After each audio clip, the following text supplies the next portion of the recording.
वैज्ञानिक करने जा रहे थे धरती के आर पार गड्ढा, लेकिन उनके साथ आखिर ऐसा क्या हुआ जो वह 12 किलोमीटर के नीचे गड्ढा खोद ही नहीं पाए। आखिर हमारी पृथ्वी यह किस चीज से बनी है? हमारी पृथ्वी सौरमंडल में किस चीज पर टिकी हुई है? धरती के नीचे आखिर क्या हो सकता है? धरती के नीचे जाते जाते हमें क्या कुछ देखने को मिलेगा? सब सवालों के जवाब इस वीडियो में जानते हैं।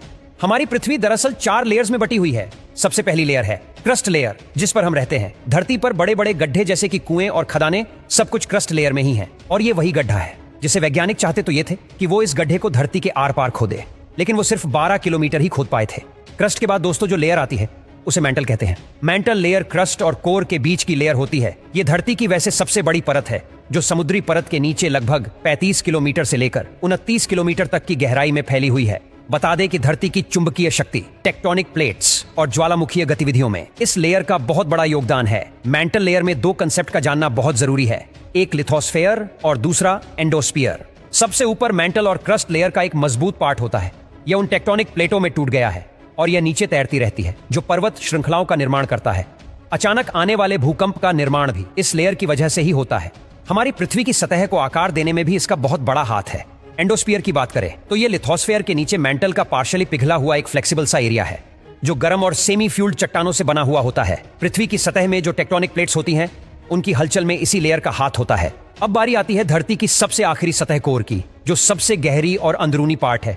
बता दें कि यह धरती के अंदर का सबसे गर्म और दबाव वाला एरिया होता है। इस लेयर का टेम्परेचर ही 5000 सेल्सियस से लेकर 7000 सेल्सियस तक आराम से हो सकता है, जो पृथ्वी के अंदर की हलचल और मैग्नेटिक एरिया को बढ़ाने का काम करता है। पृथ्वी का यह हिस्सा भी बाकी हिस्सों की तरह 2 हिस्सों में बटा है, जिन्हें आउटर कोर और सॉलिड इनर कोर कहते हैं। आउटर कोर मेंटल कोर से 29 किलोमीटर की गहराई में है। आउटर कोर तरल लोहे और निकल धातु से बनी हुई है।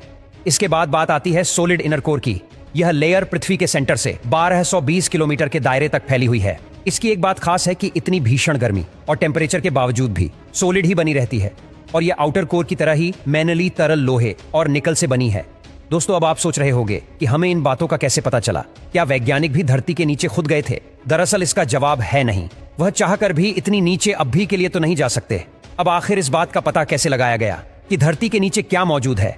दरअसल इसे पता लगाने के लिए वैज्ञानिकों ने सीज़मिक वेव्स के मेथड को अपनाया था। सीज़मिक वेव्स कुछ इस तरह की वाइब्रेशन होती है, जो भूकंप और ज्वालामुखी के विस्फोट और दूसरी जियोलॉजिकल घटनाओं की वजह से पृथ्वी के अंदर आगे बढ़ती है। ये वेव्स पृथ्वी के अंदर क्या है, इसकी स्टडी में वैज्ञानिकों की मदद करती है।